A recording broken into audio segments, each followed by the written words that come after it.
Hi viewers, welcome to our channel. ప్రస్తుతం మనతో పాటు సీనియర్ జర్నలిస్ట్ దాము బాలా సార్ వారితో మాట్లాడారు. నమస్కారం సార్. నమస్తే సార్, ఇప్పుడు వైసీపీ పార్టీకి అయితే ప్రతిపక్ష హోదా అయితే లేదు సార్. అయితే తమకు ప్రతిపక్ష హోదా కల్పించాలని చెప్పేసి జగన్ గారు స్పీకర్కు లెటర్ రాశారంట కదా, మరి ఆ లెటర్లో అసలు ఏముంది, ఇచ్చే అవకాశం ఏమన్నా ఉందంటారా సార్ ప్రతిపక్ష హోదా? ప్రతిపక్ష హోదా గురించి చర్చ జరుగుతుంది. జగన్కి అయితే ప్రతిపక్ష హోదా టెక్నికల్గా ఇవ్వడానికి లేదని ఆల్రెడీ తెలుగుదేశం తరపున మీడియా కావచ్చు అందరూ చెప్పారు.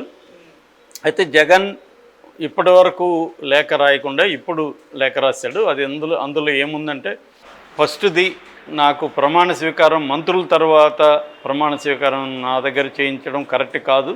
నాకు ప్రతిపక్ష హోదా ఇచ్చుంటే ముఖ్యమంత్రి ఉప ముఖ్యమంత్రి తర్వాత నాకు ఇచ్చేవాళ్ళు, ఇప్పుడేమో నాకు మంత్రుల తర్వాత ఇచ్చారు, అది సరైంది కాదు.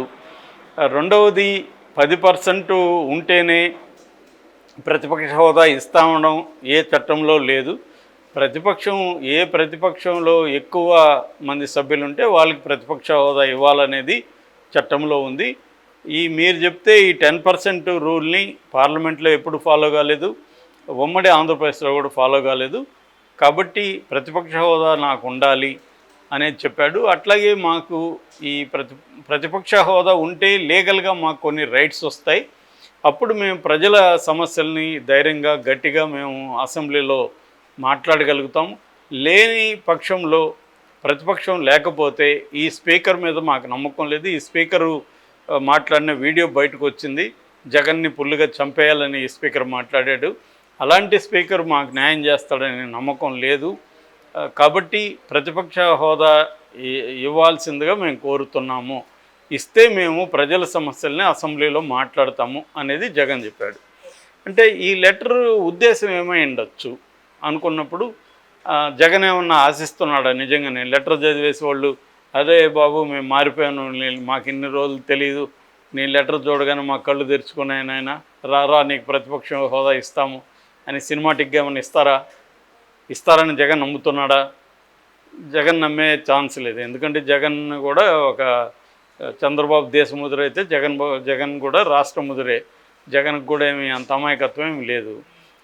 కాబట్టి అయినా కూడా ఎందుకు రాశాడు, దాని వెనక మొదలబ్ ఏంటి అన్నప్పుడు మనకున్న పాజిబుల్ ఆన్సర్ ఏంటంటే, జగన్ అసెంబ్లీకి వచ్చి వీళ్ళ అవమానాలు పడి, ఈ స్పీకర్ ఎలా మాట్లాడతాడో అందరికీ ఆల్రెడీ మనకు తెలుసు, ఆయన బూతులు లేకుండా మాట్లాడలేడు. రెండోది, ఆయనే జగన్ చెప్పింది కూడా అందులో వాస్తవమే. ఆయన ఆ పెద్ద ఆయన ఎవరో, జగన్ ఓడిపోయాడు కానీ ఇంకా అతని బలాలు ఉంది, ఇక్కడ తెలంగాణలో కూడా జగన్ మనుషులు ఉన్నారు, అతని దగ్గర డబ్బు ఉంది, డబ్బుకి పడని వాళ్ళు ఎవరు, ఇలాగేదో ఆయన జనరల్గా మాట్లాడాడు. దాన్ని తను ఈ స్పీకరు అంటే ఈయన ఏం చెప్తున్నాడంటే, జగన్ ఓడిపోయాడు కానీ చావలేదని చెప్తున్నాడు. సో ఇది మంచి పాయింట్ ఇది. అందుకని మన పెద్దోళ్ళు చెప్తారు, పామును కూడా చచ్చేదాకా కొట్టాలని. ఇది నేను గుర్తుపెట్టుకుంటాను, వాడతాను దీన్ని నేను అని కూడా ఆయన అన్నాడు. మరి ఆయన కన్విన్స్ అయ్యాడుగా క్లియర్గా, అయ్యన్న పాత్రుడు జగన్ని పూర్తిగా చంపేయాలంటే ఫిజికల్గా కాదు, పొలిటికల్గా పూర్తిగా చంపేయాలని అయ్యన్న పాత్రుడు కన్విన్స్ అయ్యాడు. మరి ఆయన అర్హత అది చూసి ఇచ్చాడా? జగన్ని స్పీకర్గా ఈయన పెడితే జగన్ని చంపేయచ్చని. అంటే రేపొద్దున అనేక విషయాల్లో స్పీకర్ డిసైడ్ చేస్తాడు. రేపొద్దున జగన్ 11 మందిలో 6-7 మందిని చంద్రబాబు లాక్కుంటాడు, వాళ్ళ మీద అప్పుడు వెయిట్ వేయడు ఈయన. అట్లాగే అనేక అంశాల్లో స్పీకర్కి పవర్స్ ఉంటాయి. అట్లా ప్రతిపక్షంగా పొలిటికల్గా వైసీపీని చంపడానికి, లేదు కొన్ని రకాల కేసులలో ఇరికించడానికి కూడా స్పీకర్ అవసరం ఉంటుంది.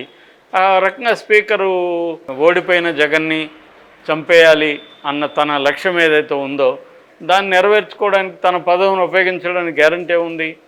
సో అది ఒక పాయింట్. దీన్ని ఎక్స్పోజ్ చేయడం ఒకటి జగన్ లక్ష్యం.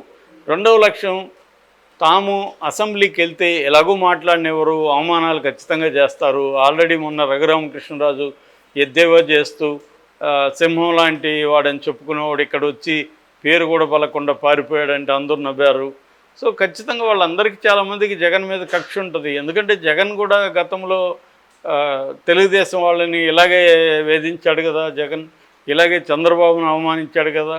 కాబట్టి జగన్కి మనం అవమానించాము, ఇప్పుడు మనల్ని వాళ్ళు అవమానిస్తారనేది తెలుసు. అందుకని జగన్ ఏంటంటే ప్రజల్లో తను అసెంబ్లీకి వెళ్ళలేదు అని చెడ్డ పేరు రాకుండా ఉండడానికి ఏం చేస్తున్నాడంటే ఒక ఎత్తుగడగా ఈ లేఖ రాశాడని మనం అర్థం చేసుకోవచ్చు. ఈ లేఖలో ప్రధానమైన ఎప్పుడైనా కూడా మనకు కనిపించేది ఒకటి ఉంటుంది, కనిపించనిది ఒకటి ఉంటుంది. అంటే కనిపించేదే సత్యం కాదు, కనబడే దాని వెనక కనపడనివి ఉంటాయి.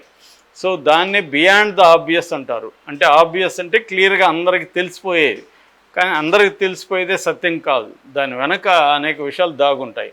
అలాగే ఈ లేఖ వెనక ఏం దాగుందంటే, ఒకటి స్పీకర్ని తనని చంపేయాలనుకుంటున్న, పొలిటికల్గా చంపేయాలనుకుంటున్న తెలుగుదేశం ఎత్తుగడల్ని జనాల్లోకి తీసుకెళ్ళడం ఒకటైతే, రెండు అసెంబ్లీకి మనం వెళ్తే వీళ్ళు మాట్లాడినారు, ఎలాగూ మనం ఉన్నదే 11 మంది కాబట్టి వీళ్ళు మనల్ని అవమానిస్తారు, దీనంతా తట్టుకొని మనం అసెంబ్లీకి ఎందుకు పోవాలి, అందుకని ప్రతిపక్ష హోదా ఇస్తే మేము వస్తాము, లేకపోతే మేము రాము అని చెప్పడానికి ప్రజలకి, చూడండి వాళ్ళు మేము న్యాయంగా అడిగాము, రూల్ ఎక్కడా లేదు, 10% ఉండాలని రూల్ లేదు, 10% లేకపోతే కూడా ఇవ్వచ్చు, గతంలో కాంగ్రెస్ పార్టీకి ఇచ్చారు, సో మాకెందుకు ఇవ్వలేదు కాబట్టి వీళ్ళు అప్రజాస్వామ్యంగా వ్యవహరిస్తున్నారు, అందుకనే మేము అసెంబ్లీకి వెళ్ళట్లేదు, మేము ప్రజల్లో ఉండి ప్రజల సమస్యల మీద పోరాడతాం అని చెప్పుకోవడానికి ఈ ఎత్తుగడ వేశాడా అనేది ఇప్పుడు చర్చ జరుగుతుంది.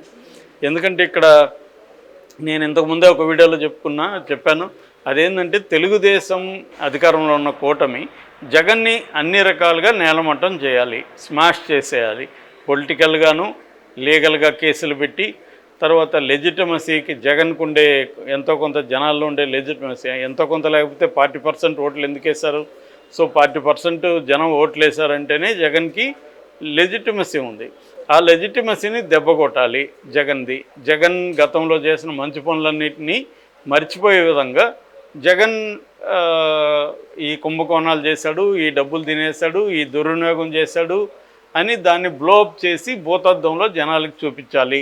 అట్లాగే వైసీపీలోనే తిరుగుబాట్లు వస్తున్నాయి, వైసీపీ వాళ్ళే కొట్టబోతున్నారు, వైసీపీ వాళ్ళే సైకో అంటున్నారు అని ఆ విజువల్స్ అవన్నీ క్రియేట్ చేసి అవి చూపించాలి. ఇలాగా జగన్ని మల్టీప్రాంగ్డ్ అప్రోచ్తో జగన్ని నేలమట్టం చేయాలి అనేది తెలుగుదేశం ఉన్నది. దీన్ని ఎదుర్కోవడానికి జగన్ కూడా తన స్ట్రాటజీలు తను ఫాలో అవుతున్నాడు. అందులో ఒకటి ఏమంటే, జగన్ అసెంబ్లీలో వస్తే జగన్తో గేమ్స్ ఆడుకుందామని వాళ్ళు వెయిట్ చేస్తున్నారు.